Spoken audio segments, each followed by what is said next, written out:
Oil a tube. So today for our Louis L'Amour, I'm going to read the story Lonesome Gods. Now, I gotta preference this. This one isn't in the public domain that I can tell. I don't know how protective Louis L'Amour's state or Bantam or whoever's in charge of the money making aspect of his books are when it comes to this sort of a thing. But if I get an email saying take it down, I'll take it down, no problem. However, I do say that there's so I gotta admit when I used to think that westerns were nothing more than pulpy trash that old people would read, and there's no inherent value in reading it or any of that stuff. And one thing that the June on the Range has showed me is that that's not true. I think this story, I only read the first page. I'm like, if I'm going to read a story, this is going to be the one. And it just the first page is just so good. It's like 7 pages long. Hopefully, it doesn't take too long to do it, and hopefully, I don't mumble and jumble my way through it too badly. I want to do my best. But I think it really shows what a Western can be and what is when you have a master that is Louis L'Amour. So we'll see if the rest of the story holds up to the first page, but we'll do it. Okay. I apologize in advance because I'm not a very good reader, but we're just going to do it. So Um, affiliate link down below. If you like this story, just know that so far I don't know how many stories we're in, but we're only that far in. They've all been bangers. So affiliate link down below to bookshop.org. Go down there. If you haven't already, get yourself this book. Even if you've never read a Western in your life, if you've never even thought about reading a Western in your life, get this. This is a great introduction to Louis L'Amour, to Western literature, to all that stuff, and just have fun. It's have fun with it. So if affiliate link down below, if you buy this book or any other books using my affiliate link, I get a little commission. Maybe eventually I'll have enough saved up where I can buy volume two for at no money out of my own pocket, and you get some great books at no extra cost to you. So I have a nice tall glass of ice cold water here. Let's get this started. I'm probably actually gonna need the real light on for this. Who can say that the desert does not live, or that the dark serrated ridges conceal no spirit? Who can love the lost places yet believe himself truly alone in his silent hills? How can we be sure the ancient ones were wrong when they believed that each rock, each tree, each stream or mountain possessed an active spirit? Are the gods of those vanished people truly dead, or do they wait among the shadows for some touch of respect, the ritual or sacrifice that can again give them life? I mean, come on. I don't care if it's Louis L'Amour or if it's Herman Hesse. That's a gosh darn good paragraph. It is written in the memories of the ancient people that one who chooses the desert for his enemy has chosen a bitter foe, but he who accepts it as a friend, who will seek to understand its moods and whims, shall feel. I'm trying to get comfortable here. I want to disappear. Shall feel also its mercy. Shall drink deep of its hidden waters. And the tiresome of its rocks shall be open before him, where one may walk in freedom and find water in the arid places. Another may grasp out his last breath under the desert sun and mark the sands with his bones of his ending. Come on, that's good. That is good, is it not? Yeah? Into the western wastelands in 1807, a man walked dying. Behind him lay the bodies of his companions and the wreck of their boat on the Colorado River. Before him lay the desert, and somewhat beyond the desert, the shores of the Pacific. Jacob Almayer was a man of Brittany, and the Bretons are an ancient folk with roots among the Druids, and those unknown people who vanished long ago, but who lifted the stones of Karnak to their places. He was a man who had walked much alone, a man sensitive to the wilderness and the moors of the other people in other times. And now he walked into the desert with only the miles before him. The distance was immeasurable. He was without water, without food, and vast waste of desert was the sickly color of the dead flesh deepening in places to rusty red or the purple of the distance. Within the limits of his knowledge lay no habitation of men except the drowsy Spanish colonies along the coast. Yet colonies or not, the sea was there, and the men of Brittany are born to the sea. So he turned his face westward and let the distance unroll behind him. Now he had not long to live. From the crest of the ridge he stared out across the unbelievable expanse of the desert. The gourd that hung from the shoulder was empty for many hours. His boots were tatters of leather, his cheeks and eyes sunken, his lips gray and cracked. Morning had come at last, and Jacob Almayer licked the dew from the barrel of his rifle and looked westward. Although due west was the way he traveled, and due west he should continue, off to his right there lay the shadows of an ancient trail, lying like the memory of a dream across the lower slopes of the Mesa. The trail was old, so the old rock had taken the patina of the desert time, so old that it skirted and curved of an ancient beach where once lapped the waters of a vanished sea. The old trail led away in a long graceful sweep toward the west northwest, following the high ground toward some destination he could not guess.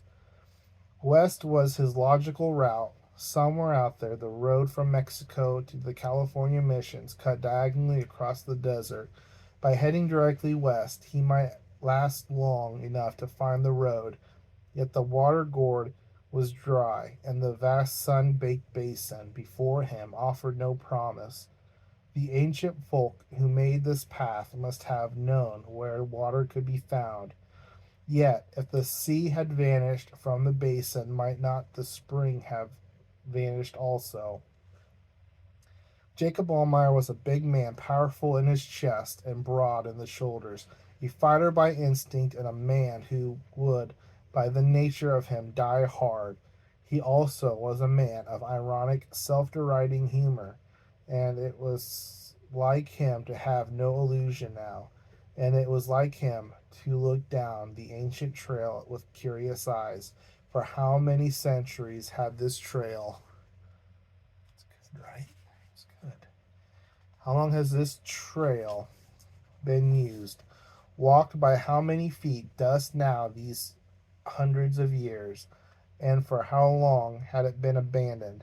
Such a path is not born in a month, nor are the stones,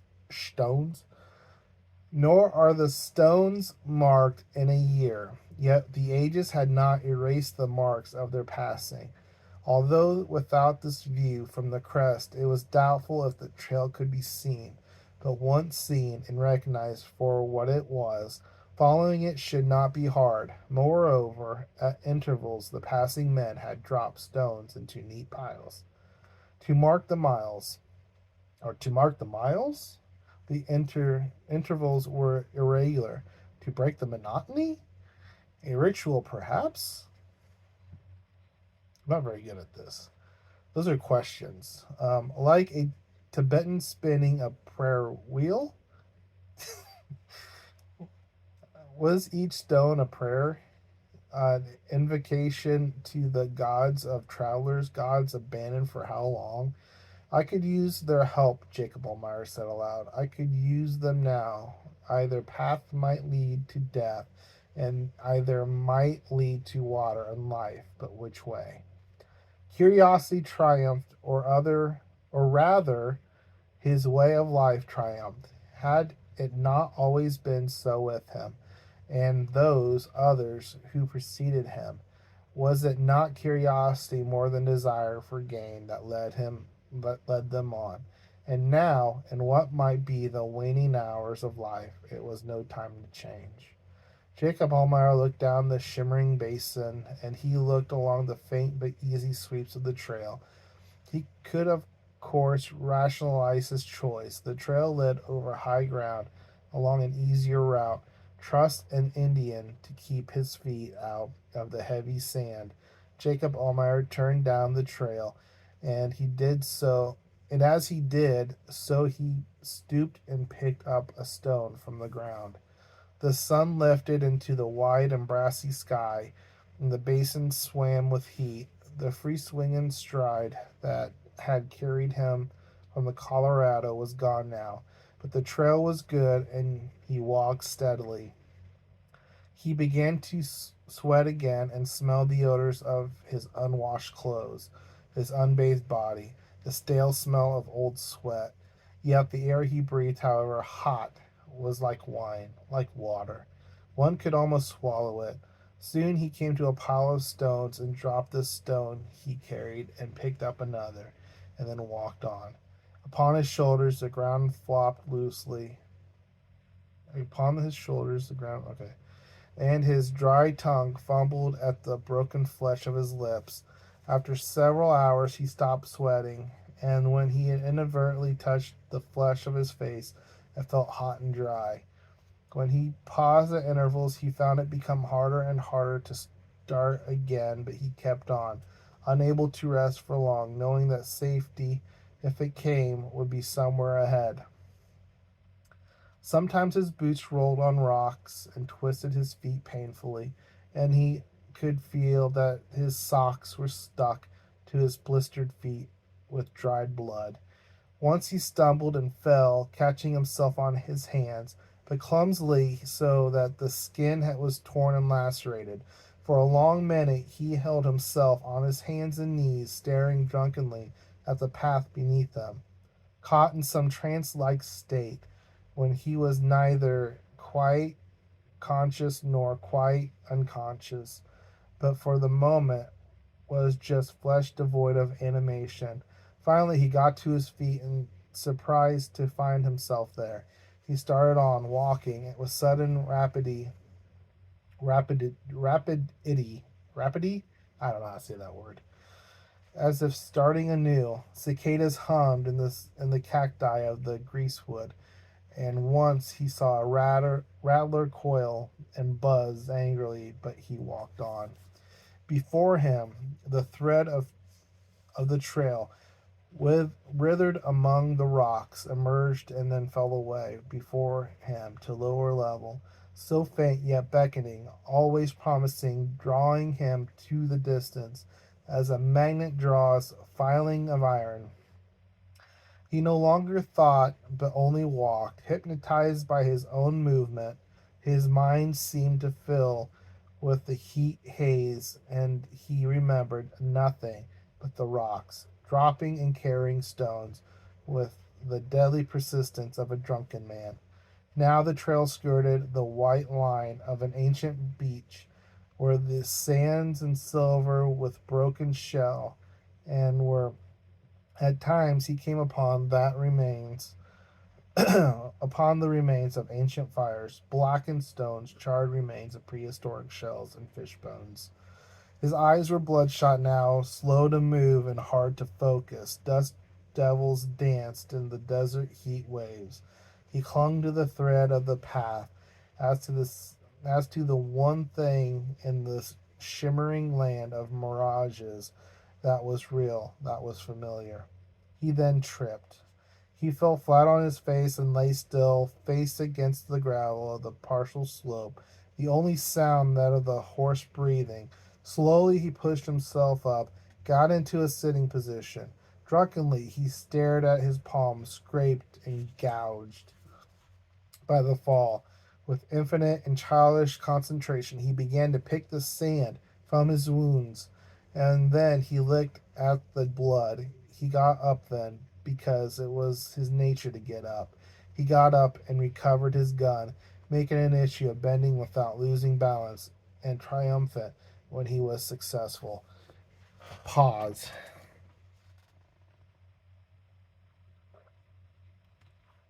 Oh, that's hard. That's hard on the old vocal cords. You don't talk a whole lot.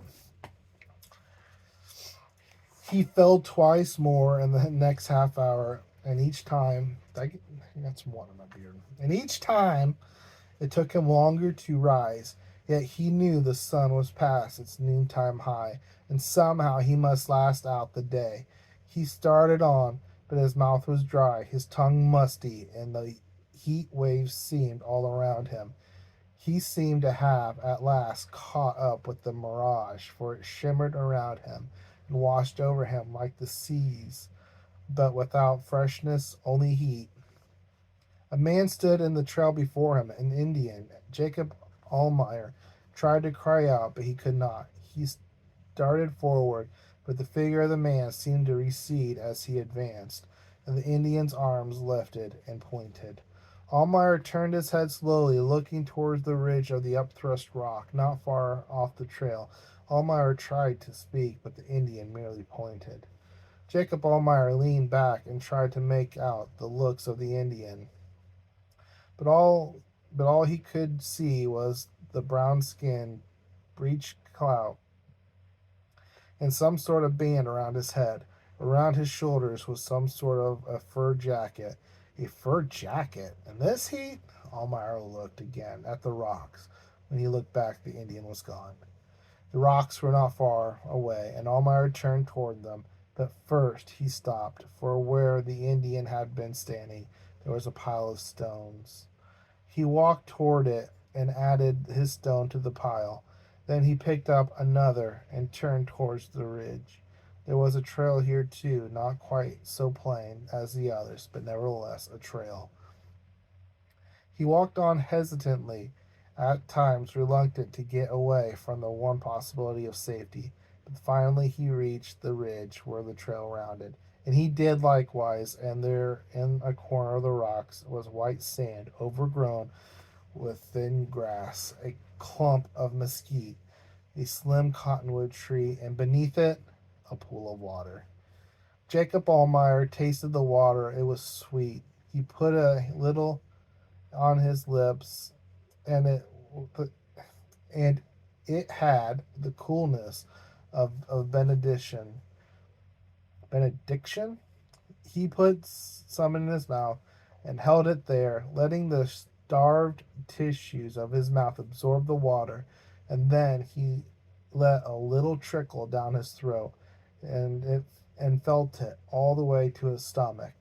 After a while he drank, and over his head of green leaves of the cottonwood brushed their greens and silver palms in whispering applause.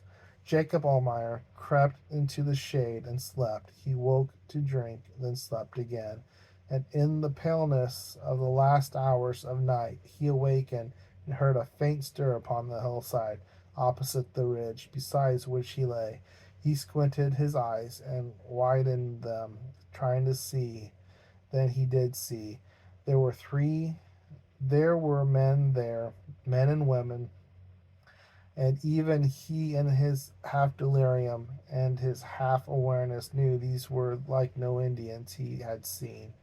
Each carried a basket, and they were gathering something from among the squat green trees on the hill. He started up and called out, but they neither turned nor spoke, but finally completed their work and walked slowly away.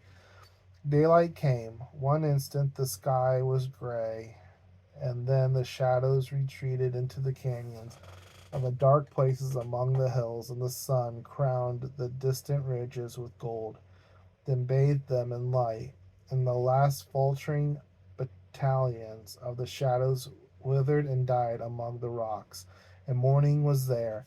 In the early light, Jacob Almayer drank again, drank deep now and long. His thirst gone, hunger remained, but he stood and looked over at the hill. Had he seen anything, or had it been an imagination? Had it been some fantasy of his half delirium. Leaving the spring, he crossed the small valley toward the hillside and climbed it.